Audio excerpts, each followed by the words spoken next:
The Pacific, an ocean larger than all the continents combined. This is where we encounter the full diversity of underwater life. From the tiniest inhabitants of tropical coral reefs to the largest creatures of the sea.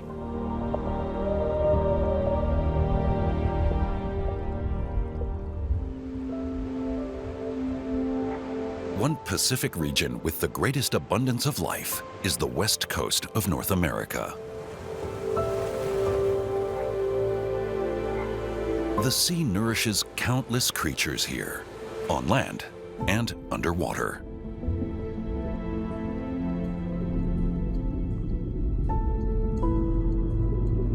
The basis of this biocenosis is phytoplankton.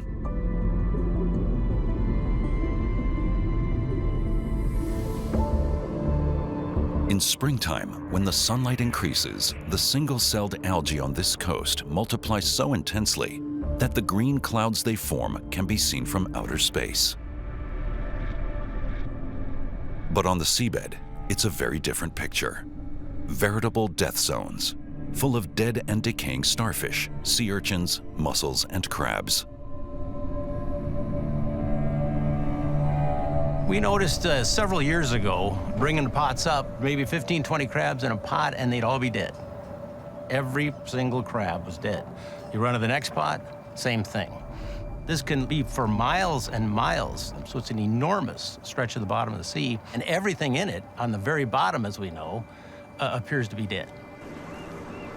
Catching Dungeness crabs is the livelihood of many people on this coast. The crabs are considered a delicacy and fetch top prices. So why are there more and more dead crabs?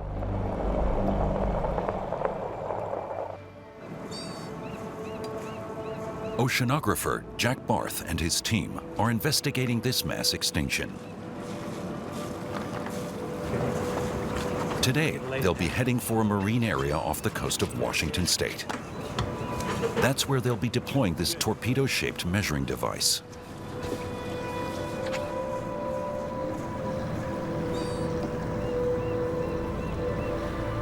The researchers' goal is to find out exactly where the death zones form and how large they are. I like to think of it as keeping our hand on the pulse of the ocean. So much like you think about your own health. You might want to check your pulse or your heart rate or the amount of oxygen in your blood. We're doing the same thing in the ocean. For 3 weeks, the device will glide through the ocean autonomously. Around the clock, at different depths, it will measure parameters such as temperature and oxygen content. The dead crabs could be an early warning sign that the interaction of these factors is off balance. A few weeks later, analysis of the data shows that the crabs are being killed by a lack of oxygen, and that the impacted areas have spread enormously. During some times, there's so little oxygen that the organisms basically can't breathe, and they have to either get out of the way or die. How do these so-called oxygen minimum zones in the ocean develop? The researchers are certain that the cause is a previously underestimated effect of global warming, changes in the interaction between the wind and the ocean. The wind is blowing from the north. It's pushing the water offshore as the Earth rotates. And it's pulling water up from below. That's called upwelling. That water's cold and salty. It's full of nutrients, which are great for the ecosystem, but it's low in oxygen. And what we're seeing is that the winds, which are normally flopping back and forth and will flush out some of that low oxygen water, that's not happening as much. They're becoming more steady. So climate change triggers a disastrous chain reaction. Wind conditions bring more nutrients to the surface, fertilizer for the phytoplankton. The growing number of microorganisms, in turn, feeds more creatures, which also consume more oxygen. When these organisms die, they sink to the bottom of the sea. There, they are decomposed by bacteria, a process that also consumes oxygen. The result? Creatures that live on the seabed and that cannot escape fast enough die. And that could be just the beginning. A look back at Earth's history proves this. In many marine areas, the higher the temperatures rise, the worse the conditions for life become.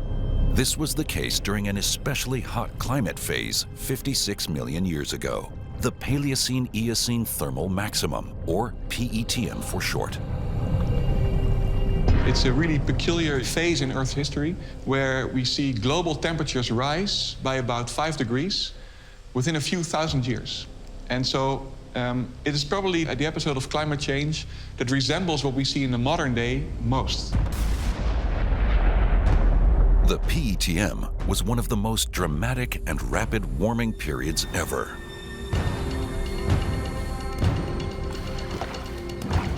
It was probably triggered by volcanism beneath the sea.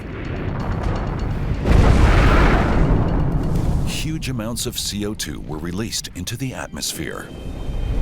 Earth turned into a kind of super greenhouse.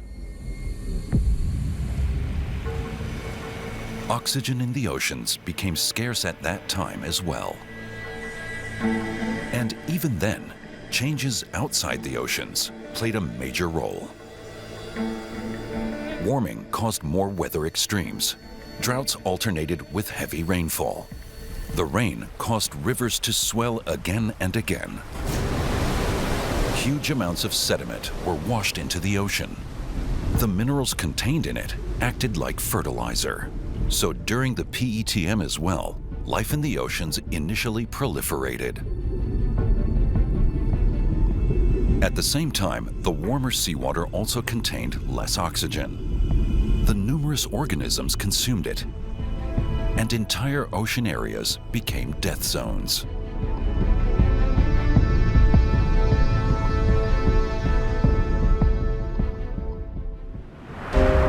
The temperature is rising today too, but the process is happening much faster than during the PETM.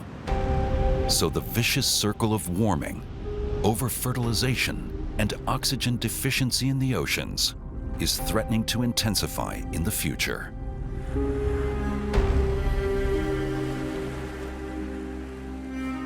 The ocean is critical to life on our planet. In fact, we think life started there. If all this was happening very, very slowly, then I would agree with the people who would say, oh, we can just adapt, or we can just develop new technologies, because we would have the time to do that. The oceans have absorbed more than 90% of the warming caused by humanity within around 150 years. In terms of Earth's history, the blink of an eye. It's now becoming increasingly clear just how much the oceans have already been altered. These developments do not bode well for the future. With every degree of warming, the situation concerning the world's oceans looks ever worse. We're now aiming not to break 1.5 degrees, but at least to maintain the 2-degree limit, and currently we're still on a path toward 3 degrees. But what everyone needs to realize, the temperature of the planet will continue to rise as long as we continue to release carbon dioxide into the atmosphere. The impact of climate change affects different marine areas in different ways. For example, how will rapid warming change the tropical oceans? They are already registering very high water temperatures. Here too, it helps to look back into Earth's history. The Center for Marine Environmental Sciences in Bremen, Germany. It contains 158 kilometers of core samples from the ocean floor, divided into 250,000 segments. The center is one of the largest climate archives in the world. Only a few core samples enable paleoceanographer Api Slois and geologist Ursula Röhl to reconstruct the living conditions in tropical oceans during climatic phases of the distant past.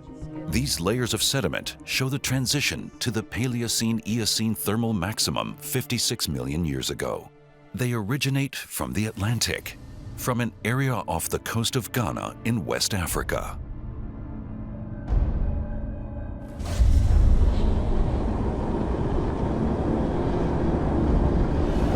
At that time, the outlines of the continent looked different, but the location from which the core sample was taken still lay beneath the sea even then.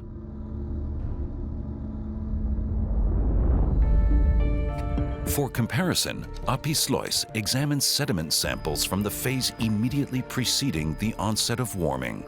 He still encounters a familiar picture here. Numerous tiny fossils, the remains of phytoplankton organisms, so-called dinoflagellates.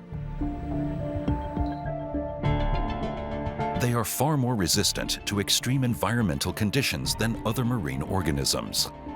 And today, they still populate marine areas where hardly anything else can survive. But the core samples from the Hothouse period contain no trace of them. During the PETM, we lose the dinoflagellates. And that's really crazy because dinoflagellates are the creeps of the ocean. They're everywhere, right? Wherever conditions are strange, you'll find the dinoflagellates. But even the dinoflagellates were not capable of withstanding that heat that developed during the PETM in this area. To make sure they haven't missed anything, the researchers grind the sediment down to its finest components. Then they dissolve the samples and separate the particles from each other by filtration. In this way, even the tiniest traces of living organisms can be isolated. Individual molecules captured in a tiny amount of clear liquid. The liquid is analyzed in a mass spectrometer. This investigative step finally brings evidence of life to light. Building blocks of primeval organisms that are far smaller than plankton and resemble bacteria, the archaea. The cool thing about these archaea is, if the ocean warms, it makes different types of molecules. In other words, if we go to the sediments and measure which molecules these archaea produced, it gives us an indication of past sea surface temperature in the ocean. And that's the key, so they are true paleothermometers. Thanks to this discovery, they managed to take the Hothouse period's ocean's temperature. We find that sea surface temperatures rose to 37, 38 degrees perhaps. Now think about this, right? This is essentially a jacuzzi, right? It's nice to be in a jacuzzi for a little while, but if you're in a jacuzzi too long, you start to get a little bit dizzy because you start to overheat. And so if you stay in a jacuzzi too long, you die. Life in the oceans could no longer adapt to these extreme conditions. And an absolute upper temperature limit for all higher life forms may even have been exceeded. There are no fish at that point. It's just probably too warm for all of that. So this is an ocean that's completely dominated by bacteria and archaea that are able to live under these circumstances, but everything else is not there. So it's really, we would call it an empty ocean.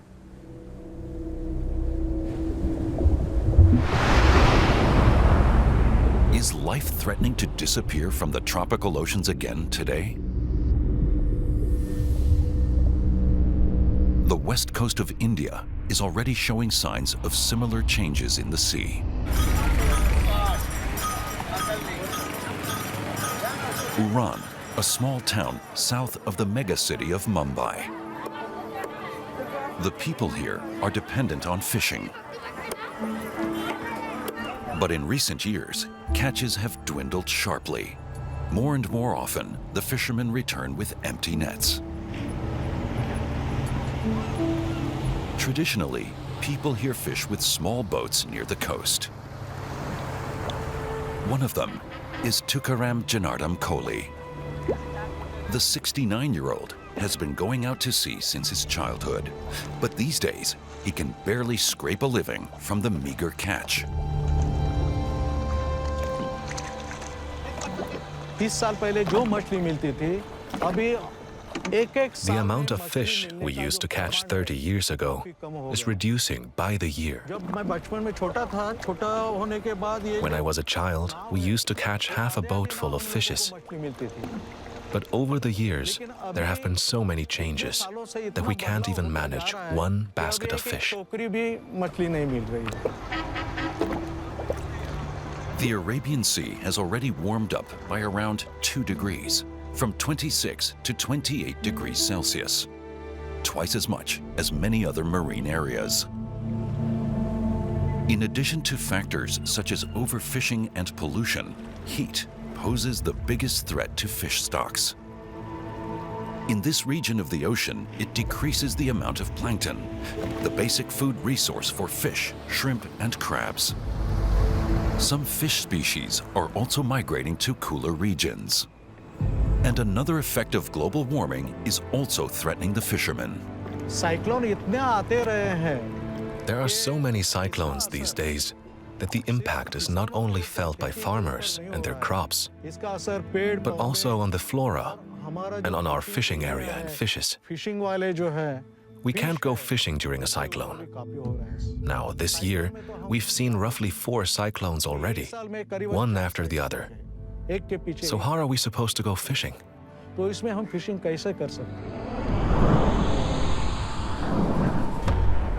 hot seawater generates the energy that causes these cyclones. They used to occur here far less frequently. Never in living memory has the temperature risen as quickly as we're currently observing. Now it's us who are the driving force in the climate system and have the strongest impact on the climate system, and also the greatest responsibility. The oceans have not yet heated up to the level they were at in previous hothouse periods. But many creatures in today's oceans are more sensitive to heat. This has to do with the last ice age. It determined the Earth's climate over the past 2.58 million years, not heat. Long, very cold phases were interrupted only by brief warm phases, the interglacial periods, with milder climates like today.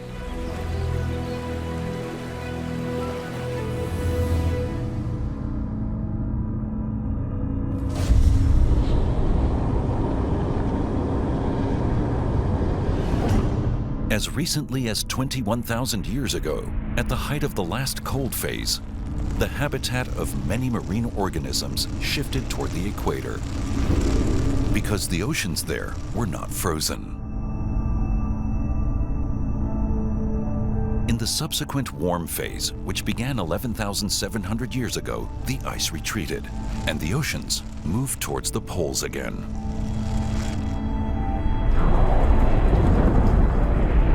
Life in the oceans has been optimized for this glacial temperature spectrum. This is why the metabolism of many creatures works best in this temperature range. Their body size and reproductive cycles have adapted to it, and they feed on organisms that also need the same living conditions. An ability to withstand extreme heat did not provide an evolutionary advantage during the ice ages, and has therefore disappeared in many creatures. The record pace of global warming right now could exceed their ability to adapt, because they have never experienced a climate like this before. And for us humans too, it's uncharted territory. The difference between the last ice age and today's warm period is about 3 to 4 degrees of warming. And what we have to imagine now is that the same warming, or even more, can happen in the future within a very short time. How we can adapt within such a system is something we just don't know, because we've never yet experienced such temperatures, and especially such a rise in temperature.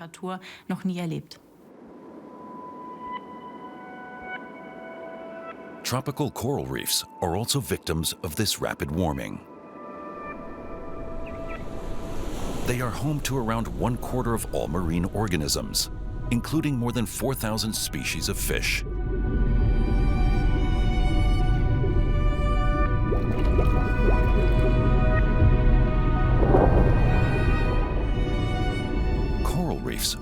important fishing grounds. As natural breakwaters, they also protect many coasts from storms. A coral is an animal. This is important to realize. It's a predatory animal. Looking closer in a microscope, they have a mouth, they have tentacles, they can capture prey and ingest it, but they have the capacity to live with symbionts, small unicellular algae in the tissue. These plant subtenants perform photosynthesis, producing sugars that also feed the coral polyps. The coral polyps, in turn, secrete calcium carbonate and build a calcareous skeleton from it. But tropical coral reefs have one major weakness: rising water temperatures. When they are hit by heat waves in the ocean, the coral polyps repel the embedded algae. The corals bleach out.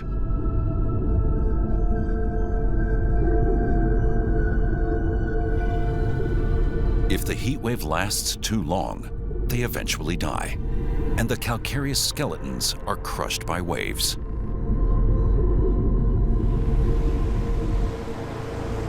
Especially hard hit, Australia's Great Barrier Reef, the largest coral reef on Earth. As beautiful as it still looks from above, it's badly damaged. Even if we keep to the Paris Climate Agreement, we'll probably lose most of the world's coral reefs. The Great Barrier Reef will die even if we stay below 2 degrees of global warming.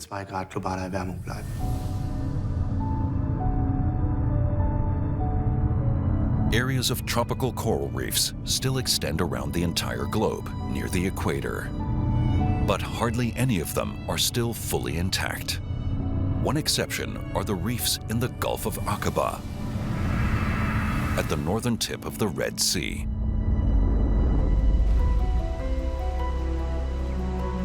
Near the town of Eilat in Israel, just a few meters from the beach, they fringed the entire coastline. For some years now, the reefs have increasingly become the focus of climate research.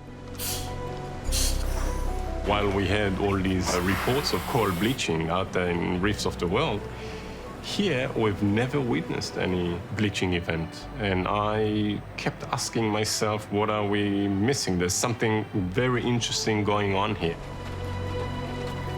Marine biologist Maoz Fine and his team are investigating what makes these coral reefs different from others.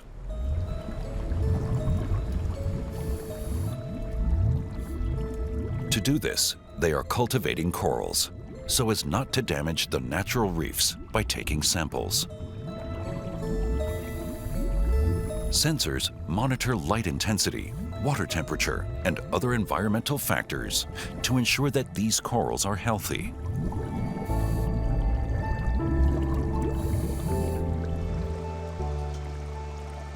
Once they have reached a certain size, the corals are taken to an onshore experimental facility, the Red Sea Simulator. Seawater is fed into the tanks, and the corals carry out photosynthesis there, just like they do on the reef. The difference is that here, the researchers can increase the water temperature, change the acidity of the water, and even simulate environmental pollution. Living conditions that are likely to be encountered in the Gulf of Akaba a few decades from now.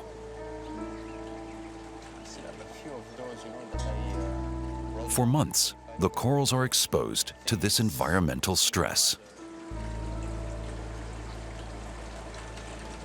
This is in order to understand how far can we go, how far can we push them in terms of the physiological capacity to withstand elevated temperature. And we mix scenarios of what is predicted towards the second half of this century in terms of ocean acidification and elevated temperature, and try to combine these. In the laboratory, the researchers study how this has affected the marine organisms.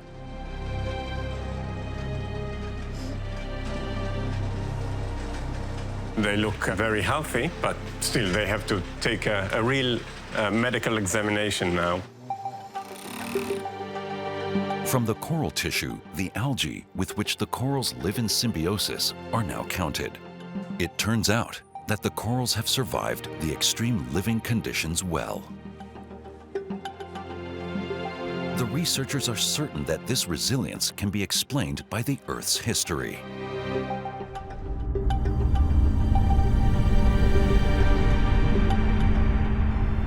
During the last glacial maximum, when seawater level drops about 120 meters below what it is right now, most of the organisms here die. Only about 7,000 to 8,000 years ago, when sea level returns to what it is nowadays, organisms can return to the Red Sea, corals included, but they first have to settle in the southern Red Sea, where conditions are extremely hot during summer. And only those corals that were fit enough to survive progressed northward towards the Gulf of Akaba. They were selected for high thermal tolerance, but in fact now they live here at temperatures that are 6 and 7 degrees below what they were selected for. By a stroke of geological luck, these corals live in water that is comparatively cool for them. And at the same time, they are very heat tolerant.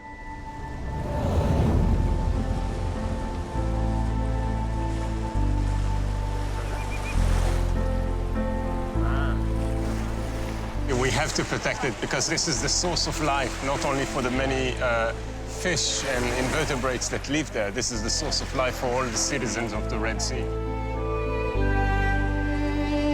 Is the special resilience of these corals really an isolated case? Or do other corals also have adaptation strategies to counter the threat of a new hothouse period? What does Earth's history teach us?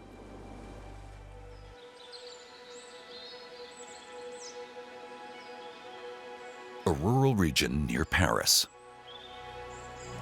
Here, of all places, far north of the tropics, paleontologist Thomas Bachet and geologist Cyril Gagnaison want to find out how corals reacted to periods of extreme heat during the planet's past. Decades ago, coral fossils from a primordial sea were discovered again and again at this site. Now, the researchers are hoping for further finds. We can imagine the seaside with the waves, with the high and low tides that bring sediment regularly. And this rapid overlaying enables good conservation. First, the researchers come across seashells. These allow them to determine from which geological era the deposits originate. From these fossils, we realized that we could date these layers to the Upper Eocene, which gives an age of about 37 million years.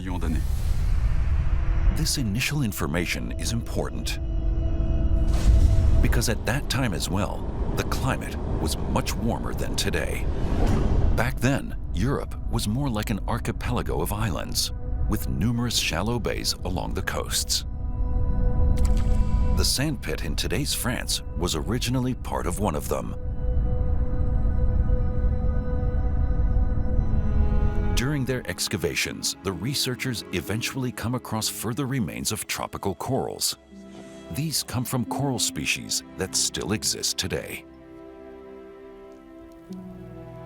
To find corals of this type today, you would actually have to travel 1,000 to 1,500 kilometers further south. For example, to the northern part of the Red Sea, the Gulf of Suez, or the Gulf of Akaba would be places where these types can actually be found. How did these tropical corals manage to survive so far north at that time? It was warmer there than today, but unlike regions near the equator, there were different seasons. To answer this question, scientists need to study the corals in more detail. They're especially interested in how successfully the corals were able to grow.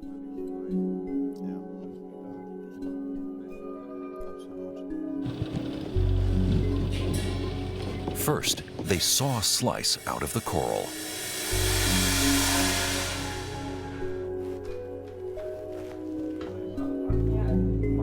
The microscope reveals how well its skeletal structure has been preserved.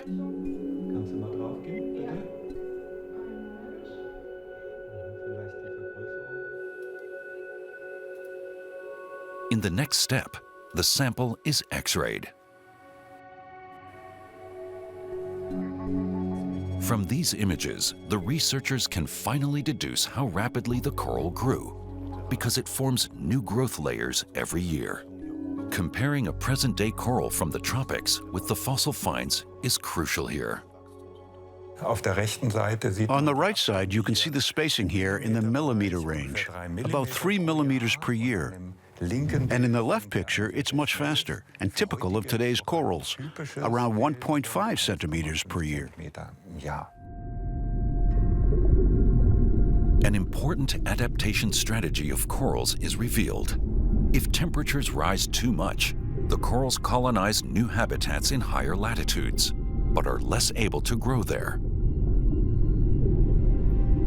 The reason is that throughout the year, they have less light available for photosynthesis. In the higher latitudes, the differences in brightness over the seasons are quite extreme. But of course, for the tropics, that doesn't play a role.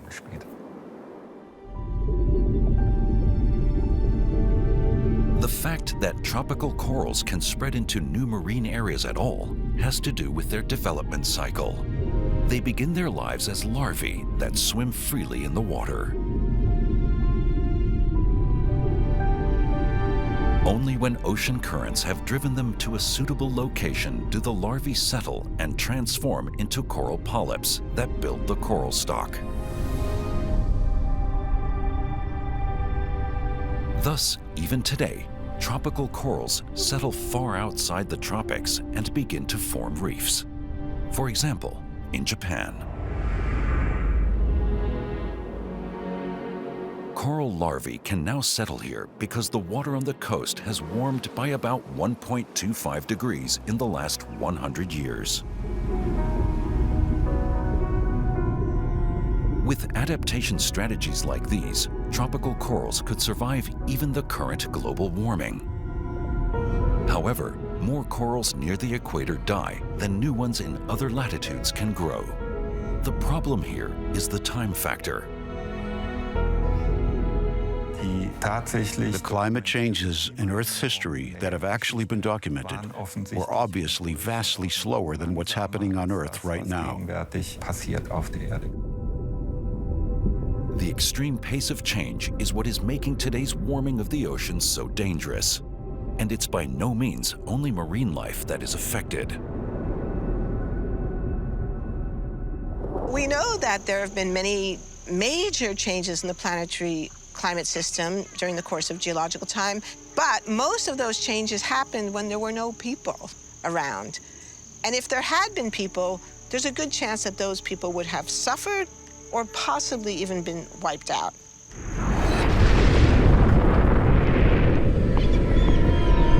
Meanwhile, global warming is making the oceans encroach further and further into our habitat.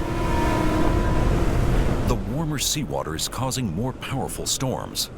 They drive the water masses further and further inland. This is compounded by the rising sea level.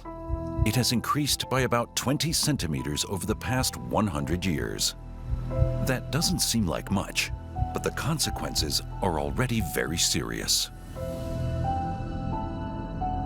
Among the world's most vulnerable coastal strips is southern Louisiana in the USA.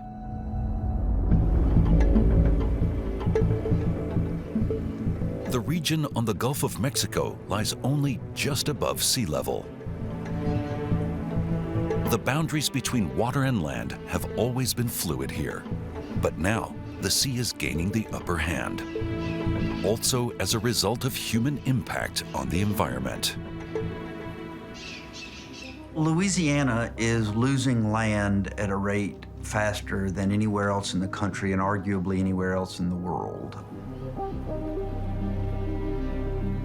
the Mississippi River, which built South Louisiana essentially, is now being leveed all the way to the end. So we essentially shoot all the sediment that has built a good portion of our state into the ocean. As such, the ground, which was always subsiding, but being recovered with new sediment, is no longer being recovered with new sediment.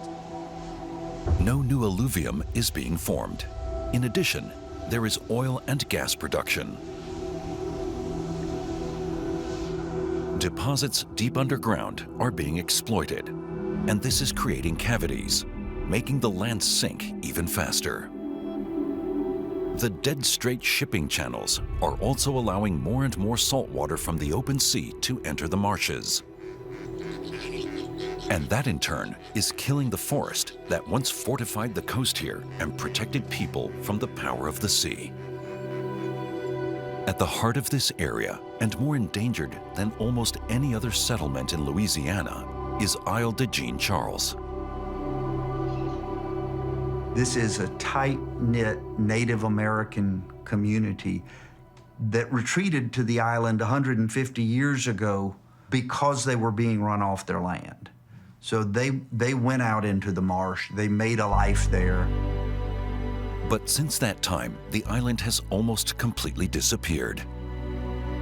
An island of thousands of acres now is less than 500 acres. And it's impacted by storms all the time. So all these things have conspired to result in an essentially untenable living situation on the island.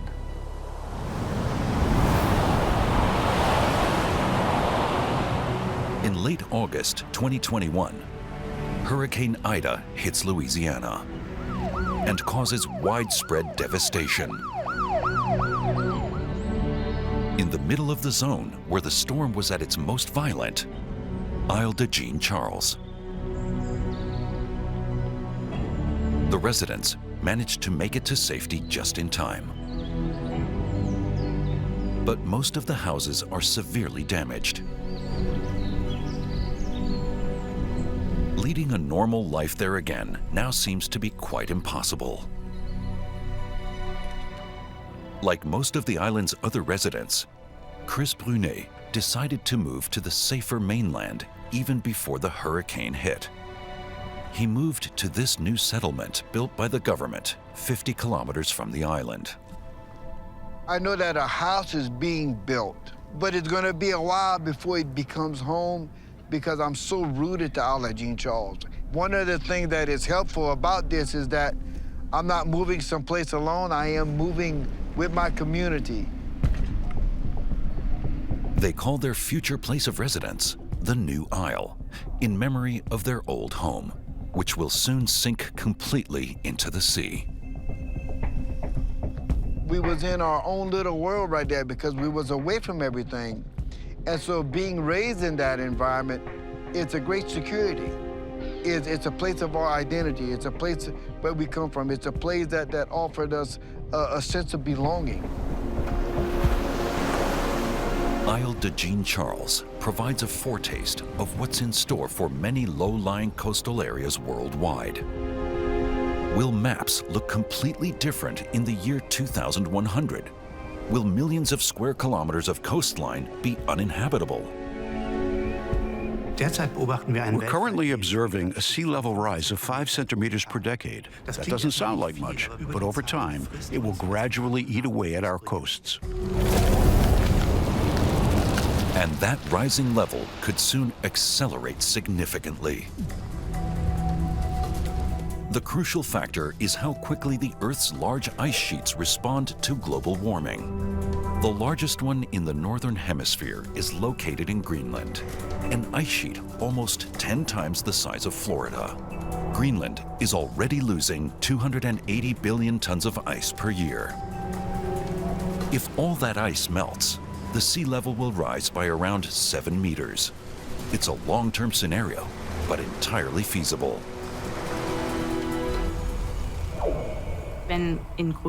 Once a critical temperature has been exceeded in Greenland, then almost complete melting of the Greenland ice sheet can occur. In a sense, the polar regions are like our best early warning system for climate change and for tipping points being exceeded.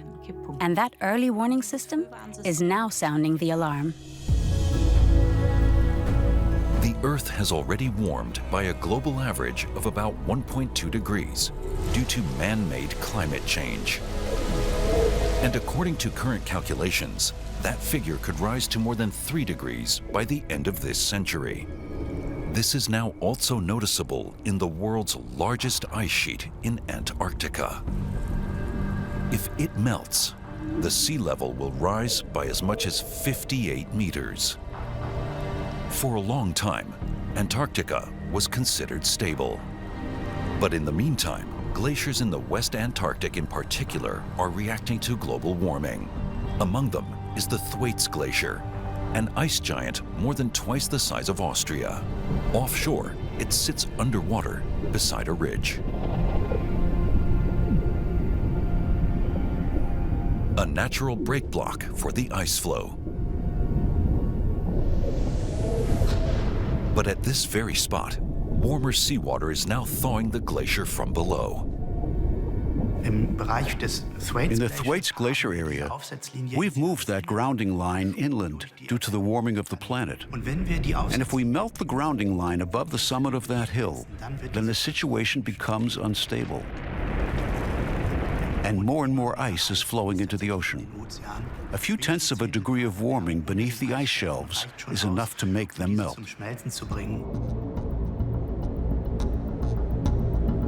How high exactly will the sea level rise?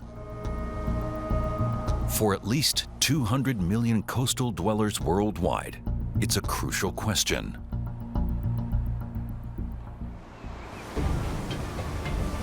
That's why researchers are reconstructing more and more precisely how ice sheets and sea levels behaved during warm periods in the past. Those findings are crucial when it comes to preparing for the future. A key region for looking back into the climate history of the polar regions is the so-called Iceberg Avenue in Antarctica. It's this one kind of like wide area where all the icebergs that shed off of Antarctica, they come off of land, they get entrained in this counterclockwise coastal current that goes around the continent, and then they hit the Antarctic Peninsula area and get deflected north. And all those icebergs eventually just hit water that's warm enough to melt the icebergs. And all the material that the icebergs scraped off of land, all the dirt and rocks and pebbles, just fall through the water column and settle on the seafloor. Layer after layer after layer, year after year, millions of years after millions of years. The more the ice sheets shrank in the past, the more icebergs drifted through these ocean areas and lost their dirty cargo. 2 halves. This is the archive half. The researchers, led by marine geologist Maureen Ramo, can recognize this trace from coarse components, such as sand and stones that are otherwise absent in oceanic deposits. They're not as big. There was probably a piece that fell out right there. One of the periods that we're really interested in, it was 125,000 years ago, roughly. And the CO2 was the same as pre-industrial levels, but the Earth was tilted ever so slightly more towards the sun because of the variations in the Earth's orbit through time. And we know that the Earth was about 1 to 2 degrees Celsius warmer than pre-industrial, which is about where we are right now. X-ray images of the cores also confirm a very high proportion of coarse particles in the sediment for this climatic phase, which would mean that the ice sheets were much smaller then, and the sea level was higher than today. What the sediment analysis alone does not reveal, however, is whether it was 1, 2, or even 10 meters. To determine this, the research team needs to look for more traces of this crucial warm phase in the Bahamas. The islands southeast of Florida consist of former coral reefs and sandbars. In the past, when the sea level rose, the reefs grew in height. When it sank, they dried out. The researchers can tell exactly where the water surface was by fine layers of sand in the rocks, the former beach line. Important for comparison with the present is to find the maximum water level at the peak of the warming phase 125,000 years ago.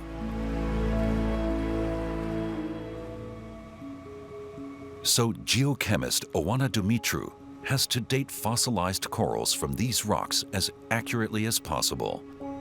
Any mistake would lead to them studying the wrong time period, and the comparison with the present would be invalid. First, she drills a sample from the skeleton of the coral, and then dissolves it in acid.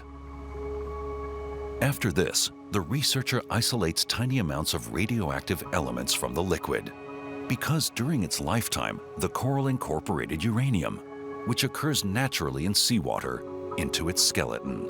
Since then, that uranium has gradually decayed into thorium. Once the coral formed, what we call the uranium-thorium clock starts ticking, because we have no thorium, we have a little bit of uranium, and everything we measure today in the coral has been accumulated through the radioactive decay from uranium to thorium. Using a mass spectrometer, the researcher finally determines the quantitative ratio of these substances and converts it into years. The result? The decisive layer is up to 6.7 meters higher than today's sea level. But this value is not yet meaningful. It has to be adjusted to allow for an important factor. And that is the movement of the Earth's crust. Over long periods of time, it rises and falls. And this land motion conceals the actual rise in sea level, a process that geophysicist Jacqueline Osterman models on the computer. Movements like these were especially pronounced from the start of the Ice Age onwards, 2.58 million years ago. Ice sheets are kilometers thick, right? They are 3 kilometers, 4 kilometers thick. That's half of Mount Everest. And that produces enough weight that the rocks in the Earth's interior deform very slowly. And if you push down in one area, that mass needs to go up somewhere else. And it forms these kind of uplifted areas around the ice sheet. And that uplift reaches all the way into the Bahamas. And then as the ice sheet melts, these areas around the ice sheet are subsiding again. So 125,000 years ago, at the height of this warm phase, melting ice caused sea levels to rise, while at the same time, the islands sank. When we have an elevation from a coral, for example, we need to correct it for this land motion in order to then separate out that effect. Previously, the best estimate of sea level was 6 to 9 meters above present. However, our revised analysis may have been such that the real sea level change, due to melting of ice sheets, was only about 4 meters. However, 4 meters of sea level rise is still devastating when you think about the current distribution of populations on the planet today. What does a rise of 4 to 9 meters of sea level mean? In low-lying regions, such as the Netherlands or the German North Sea coast, huge areas would be flooded. Even world metropolises by the sea, like New York City, would largely sink into the ocean.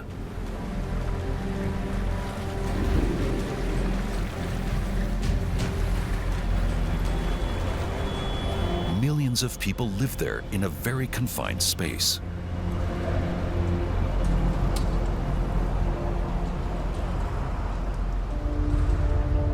Some coastal areas can be protected by barrages or dikes, at least for as long as the sea level rise has not yet reached its maximum level. But tens of thousands of kilometers of coastline worldwide would be lost.